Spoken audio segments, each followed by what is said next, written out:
Algebra 2, we're in a brand new unit, Chapter 7. We're working with radicals, and we're going to see not just square roots, but cube roots, fourth roots, etc. At least for today, though, we're going to work with square roots. And look at this box up here. In this unit, we assume that the variable represents a positive real number.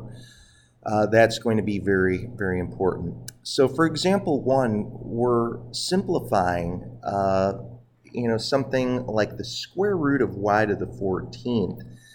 And we're more or less saying, hey, what term times itself would get y to the 14th? So you'd have y to some power times y to some power would equal y to the 14th. But these numbers have to be the same. Remember, in such a case, you'd add the powers.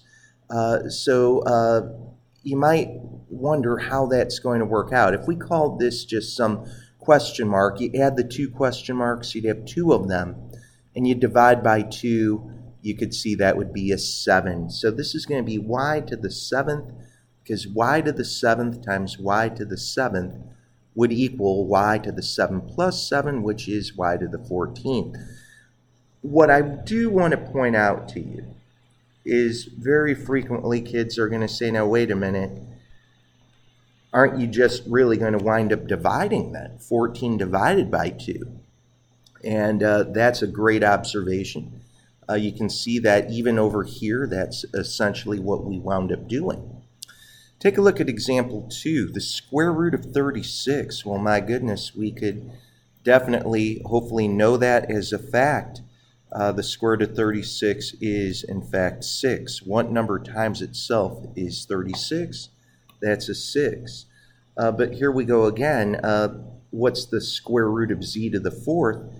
Well, we could take 4 divided by 2 and get a 2 to see that z squared times z squared, that is going to do the trick. That becomes z to the 4th. So, in other words, what we're seeing is divide this 4 by 2. Look, today we are going to have an introduction about an nth kind of a root. Most of what we're doing is working with square roots. We've got this one problem, however, where we think, well, my goodness, 5th root of 243. Big question is, does our calculator even have a 5th root button? Tell you what, we can make any root appear. If we want a 5th root, we have to start by typing a 5, go to math, and then come down to the x root, number 5 right here. When we hit enter, you won't see an x root. It's going to put the 5 in for the x. So this is really saying find the number when you multiply it to itself 5 times is 243. You'd see that the answer, plain and simply, is a 3. Now, I do want to point out this is no longer a square root, but a 5th root. You might wonder how we're going to work that out. Well, we're going to go 30 divided by 5. 30 divided by 5 is a 6. This will be w to the 6th power. Okay, as we continue on, filling out this table. Look at this. Again, using our calculator, we're going to have a square root of x minus 9. So I'm going to make my square root show up. But my x is going to be an 8. So I have 8 minus 9. Immediately, we're going to see non-real. So this is not a real answer. Or not a real number. Let's bring this back. We can, press clear, go square root. This time we're going to let x equal 9, so we'll go 9 minus 9. And we get nicely just a 0. Let's keep going here. You can see it's just being patient. We can type in 25 for our x minus a 9, and we'll get a 4. Finally, we'll do 34. And we'll just get this up here. 34 minus a 9, you're going to get a 5. It's really the square root of 25 at the end of the day, but you can get that done pretty quickly. Now, this next problem is way, way, way, way different, and this is the one where kids can get upset. Please notice the square root doesn't have the -5 inside of it. It's just the square root of this number here. So does that make a difference? Oh, you bet. Look, we're going to start off by typing in the square root of -11. But then we have to move out. We have to hit the right arrow and then hit the -5. You can see if we've got radical x -5, the -5 is outside of the root. And here we can see it's not a real number. Pardon me. So this is not a real number. Let's check -9. Let's see what happens when we get that. So press clear. We're going to say square root.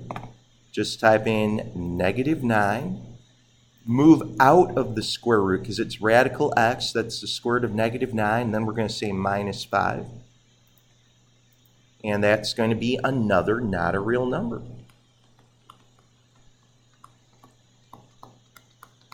We're almost done with this one. We're going to have to plug in a 0. So let's see here. We're going to go square root of a 0, then get out of the radical, hit the right arrow, and type -5. That's just going to be a -5. So for the first time, we actually have something to work with. Finally, let's type in the square root of 100. Hit the right arrow to get bumped out. Hit -5. And we will get 5. And that is number 4. Okay, for domain, the last two problems are all about domain. Domain are x values. What x values are possible? And here's how you're going to have to find domain. You're going to have to take the inside of your square root and set it greater than or equal to 0 and solve. So you always take what is inside your radical. In this case, we'll add a 7. And guys, you're done. What you're saying is x has to be bigger than 7 or equal to 7. In other words, if x was smaller than 7, if it was, say, a 6, you'd be in trouble. If you plug that in, you'd get a negative inside your radical, and that would be no good. So you're going to have to type the greater than or equal to symbol. Guys, your last problem here is surprisingly shorter, but again, we have to be careful. This problem can be frequently missed. You're only concerned with what's inside your radical. Don't pay attention to plus or minus after it. And guys, ironically, you don't even have to solve. It's already solved for you. You take what's inside your radical, greater than or equal to 0, and you are done. So that's it for our lesson.